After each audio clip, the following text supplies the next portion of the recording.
Hi guys. I hope you're having a really good day so far.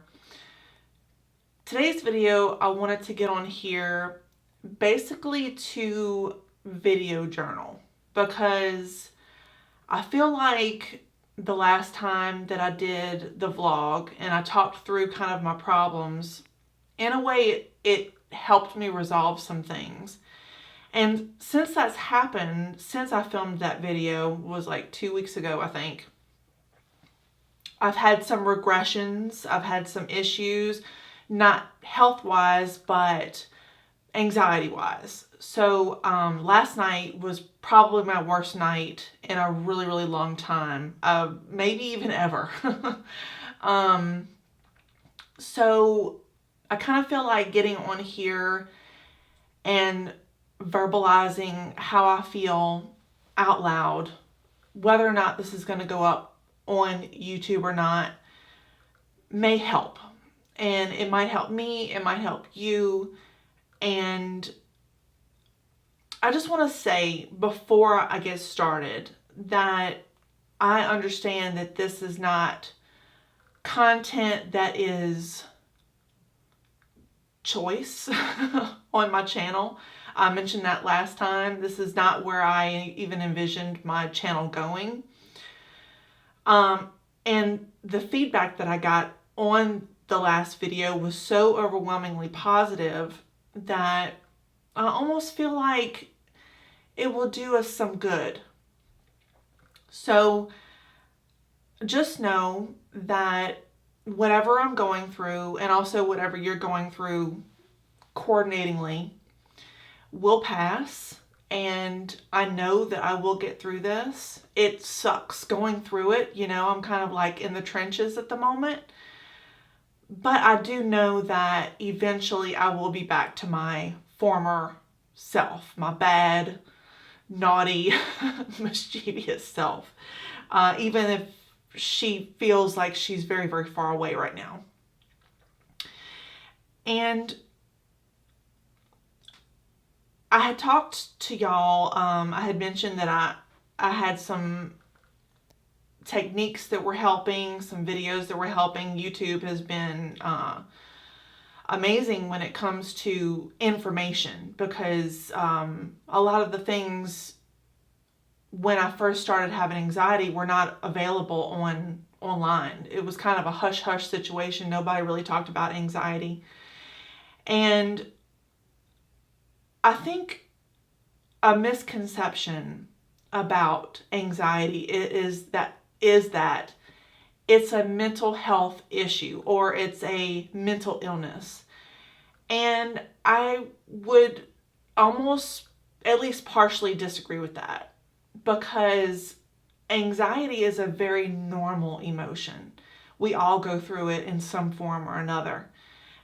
Whether it's the first day of school and the butterflies that you experience, or a first date, or going to a new job, or going to a job that you really don't like. We all experience those emotions first thing in the morning or before we encounter whatever is giving us anxiety.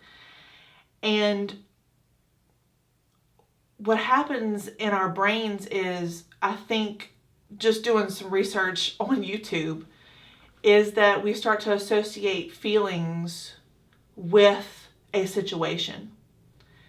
And those feelings become heightened the more that we experience them and the more that we react to them in a negative way.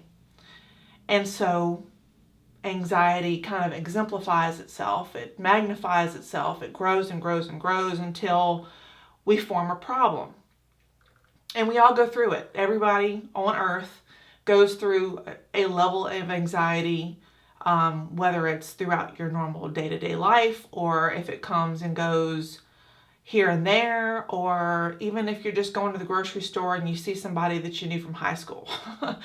You know, we all kind of go hide and don't want to interact with people who we think are going to judge us, and whatever the situation may be. And I was talking to a friend who I haven't spoken to in a while, but him and I have kind of lost touch. And he was going through, and may still be going through, a lot of anxiety and a lot of issues. He was having a lot of issues, a lot of just very intense anxiety. And I have been through it. I went through anxiety so much through high school, 9th grade, 10th grade. By the time I got into 11th grade, I was self-medicating with drugs and alcohol. That, those normal and natural emotions just sort of faded away because I was self-medicating. I was numb. Something that you probably didn't know about me. But when I graduated high school and then moved out on my own with my now husband, all of those fears and emotions and everything kind of went to the wayside. I didn't really have a whole lot of anxiety during that time. And throughout my adulthood, having children, those feelings have come up here and there. If I used to smoke cigarettes, I quit in 2009. But every morning when I would go outside and smoke a cigarette, I would have, a gag reflex, and it would just bring on those whole things. Because as I mentioned in the other video, my anxiety is very like mind, stomach. It starts off with like cramps in my stomach. It could be diarrhea. It could be IBS. It could be vomiting. It could be where I have no appetite whatsoever. That's what's been happening for the last couple of weeks now. Or is it months at this point? I don't even know. But regardless, I was talking to my friend months ago, just to backtrack. And he was telling me the things that he was going through. For example, he had reached the point in his life where he felt like he could no longer cook for himself or feed himself, which is dramatic. It's something that is extreme when you can't care for yourself, and his husband was having to care for him. And at the time, I would try to talk through it and try to reason with him and try to get him to work on things and stuff, because it had worked for me. I had to work through my anxiety, and I was trying to get him to work through his. And I've forgotten the point to be empathetic. I had forgotten what it felt like to feel those feelings. And that's a real shame. Looking back on it, it's sad, because we've all been there. We've all had instances where we can relate to one person or another, and it was a missed opportunity for me to listen, and instead I reacted. And, I would be like, you need to do this and you need to do this. I'm a problem solver. My brain works as a problem solver. I'm always trying to help everybody else's problems. And that's not what he needed at the time. He needed somebody to listen and to accept him the way he was, and to be a friend. And I was unable to do that. And looking back on it, we haven't spoken since, I think, last August. So August of 2021. Looking back on it, I feel a lot of shame from that conversation. Because I feel like that in retrospect, I should know what it feels like and should also be more empathetic to that person. Should have. And I wasn't. And I guess it's a sad situation all around. And I guess the point that I'm trying to make is that when we are feeling good, when we are feeling our best. I was doing YouTube. I was on cloud 9, still doing YouTube, not necessarily on cloud 9 right now. But when we're going through something, and then when we stop going through it, we kind of forget what it was like when we were going through those things. And the point of today's video is that I want to help in any way I can with any of your anxieties, because I know in the last video that I made when I was talking about my health update, so many of you said that you were going through so many similar different things. I was overwhelmed, and I went back and read the comments over and over and over again, because your comments actually helped me get through a period of time, and I felt a lot better. You know, and like I felt like I wasn't alone. I felt like I was not, I felt like I wasn't weird or strange or an outcast or mentally ill or a burden, or the things that we all feel when we're kicking ourselves when we're down.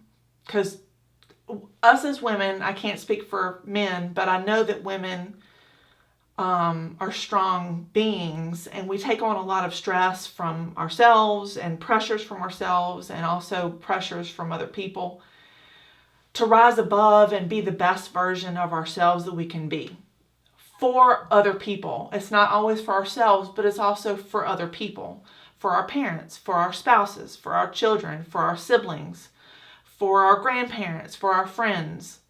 And when I stopped having so much anxiety, I think that I stopped kind of caring about what other people were going through, because it wasn't a chapter that I was in anymore. It was something that I had pushed aside and moved on from.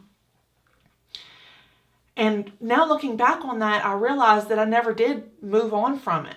I pushed it down and camouflaged it through drugs, alcohol, other things, you know, and then moving out on my own, having a job, too busy to worry about it. And then one day it all came flooding back. And last night was, for me, the worst night that I've had in a while.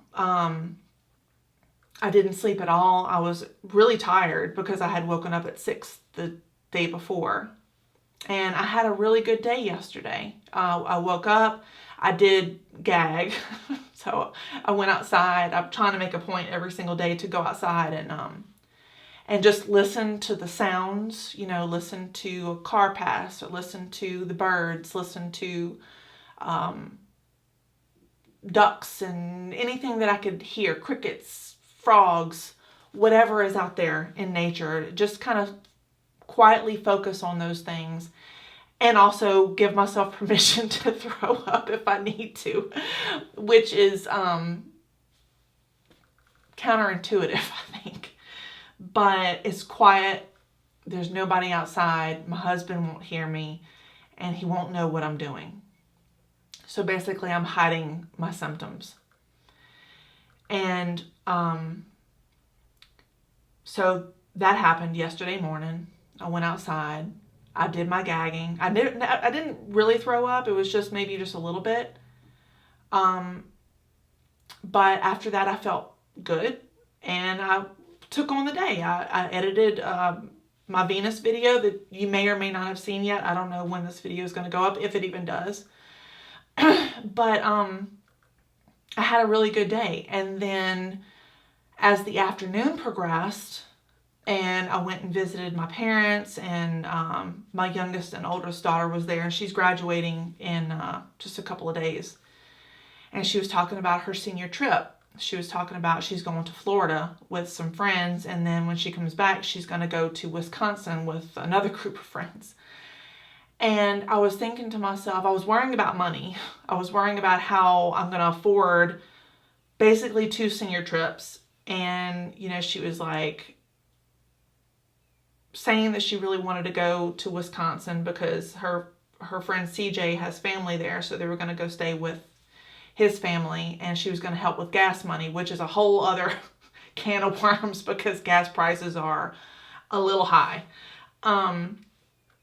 But I started that worrying. How am I going to do this? How am I going to do that? I really don't want her gone for that long. She's going to be gone for 2 weeks. She's too young to be doing this. She's, just the cycle of thoughts. And before I knew it, I was nauseated. I was tight in the stomach. I'm tense in my shoulders.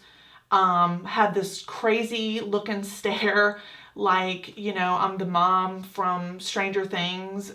It's kind of bizarre. But I went downstairs. I couldn't eat my dinner and went to bed around 11 o'clock and didn't sleep a wink. I sat there and I worried, and I would have these panic attacks, and then it would go away, and then as soon as it would go away, it would come back again. And my camera just died. Apologies for that. I don't even remember what I was saying. But at some point during the night, I started thinking I would probably feel better if I went ahead and went to the bathroom and vomited. And I held on to that for hours and hours and hours until finally I had built up enough to where I went to the bathroom and I vomited for a good 15 minutes, just off and on, getting it all out. And used to be, when I was a teenager, I could vomit one time and I was good to go. So every day before high school, in my 9th and 10th grade year, I would bring a Ziploc bag to school, and I would drive myself in my 10th grade year, but 9th grade I didn't. I had somebody bring me. And I would, in the parking lot, I would park in my spot, or they would park in their spot, and they would go in, and I would sit in the car, and I would hold my Ziploc bag, and I would vomit in it, and then go throw it away. And that was me pushing myself and pushing my boundaries and allowing myself to, if I'm going to vomit, I'm going to vomit, and I'm just going to go ahead and go in, and I'm going to handle my day, and I'm going to have a good day. And it worked. It worked fantastically. And so I was trying to kind of do that. Like, I'm going to go in the bathroom, I'm going to throw up, and immediately I'm going to feel better, and I'm going to be able to go to bed and go to sleep. And that's not what happened. Surprisingly enough, that is not what happened. In fact, the opposite happened. I threw up over and over and over and over again. And then I felt a little better, went back, laid down, didn't go to sleep, got back up, threw up again, went back down. I know this is a TMI situation, and I'm sorry to ruin y'all's day, or, hopefully I'm not telling you something that you really don't know. But the way that I was coping with it didn't work. So this morning I got up, I went outside, I gave myself permission to vomit outside. It didn't happen because I had nothing to eat the night before, so I really didn't have anything else to throw up except for like bile and things. But I find myself to be in between a rock and a hard place, because I know that my husband wants to help. I know that he wants to offer guidance and be supportive. But also I realize that I can't be coddled during this time, because I can't rely on somebody else to save me. I have to save myself. And that's the biggest advice that I can give anybody out there watching, is the support system that you have. If you have somebody who, if you're not feeling good, if you're feeling anxious, if you're laying on the couch and they come and they touch your face or they rub your hair, it feels wonderful. It's such a wonderful, calming, comforting feeling. But, and this is a big but, they won't be there every single time that you need them to be there to coddle you. And that is the hardest lesson. It's the hardest lesson, because you want that comfort. You want that something to calm you down, like a mother, a mother figure, or something warm, something inviting, something that is just nurturing. And at the end of the day, me, have to be the ones who calm ourselves, who nurture ourselves, who take care of ourselves, because if we don't take care of ourselves, nobody else can feel that. And that's the honest to God truth. The only person in this world that you can trust with 100% of your heart and soul is yourself. And that's not a knock on your kids or your parents or your spouse or your significant other. It is saying that you're taking this issue by the reins and you're dealing with it yourself, because eventually they won't be there in some capacity to handle it for you, and you can't rely on somebody else to do it for you. So what does that mean for me and for you if you're suffering from anxiety and issues with anxiety? However it manifests in your body. I know a lot of y'all have told me that some of y'all have nausea, some of you have vomiting, some of you pull out your eyelashes or your eyebrows. Some of you manifest it in lots of different ways, and that is completely normal. How you manifest your feelings is your business, and that is completely okay. But what I've been doing and what I've been learning from a video that I watched this morning, funny enough, is called Panic TV, I think. Panic something. Panic Attack TV. I can't remember. I will link it down in the description box below. But the gentleman who was talking said something that was surprising to me. He said that as counterintuitive as it is, or you think is counterintuitive, when you're going through the feelings, when you're going through the emotions, when you're going through the absolute worst part of your life, embrace it. Say to yourself, I'm going through this and it's going to eventually go away. And this morning, I've been working on that. I've been trying that, and it's helped some. I can't say that it's helped a lot, but it has helped some. I did gag and throw up a little bit after that, because I felt like I was also giving myself permission to vomit. And I don't know if that's actually legitimate or not. I don't know if I can say that, because it's not healthy to do that all the time. But there are just a lot of things and a lot of reasons why you and I, are going through what we're going through. And I can't exactly tell you the trigger, because in my last video that I filmed about this, I said that I felt like I was being triggered because I was having stomach issues. I was having colitis and, other things. But I think it's actually deeper than that, because since I had my colonoscopy and I felt better, I was getting better and things, now I'm worried about what other people think of me. I did that in high school. That was the complete reason why I was so sick in high school, is because I was worried about being bullied. I was worried about fitting in. I was worried about whether or not I was going to be popular or talked to, or if anybody was going to eat with me. Because in middle school, 99% of the time, I was in the library. I stayed in the library through lunch or recess, and I just didn't have very many supportive teachers or friends. And I also had some boys who were harassing me. They harassed me all through middle school, and they were older than me, so they went on to high school before I did. So my 8th grade year in middle school was actually okay, because they were off in high school. But when I got into 9th grade and I realized, oh, I'm going to be seeing these people. Oh, I'm going to be riding the bus with these people again. Oh, they're going to be putting me in the trash can, or they're going to, grope me or any of those things, because it happened. It happened in middle school. It happened in high school. Boys were just gross, and they just were abusive. That's just the way that it was for me.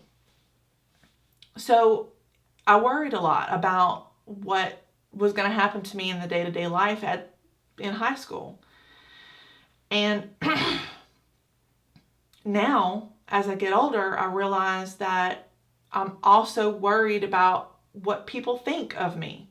I still worry about what people think of me after all these years, and after so many videos and comments and stuff that had no, like, I get some nasty comments on YouTube. That's just the nature of the beast, you know.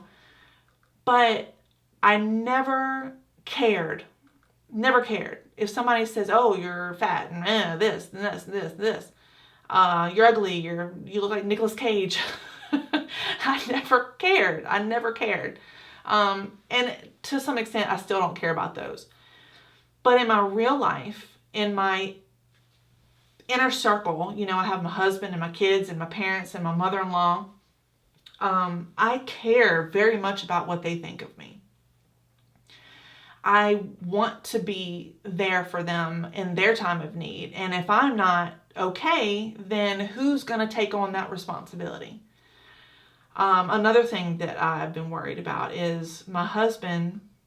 You know, he has some health issues, and I am his number one caregiver.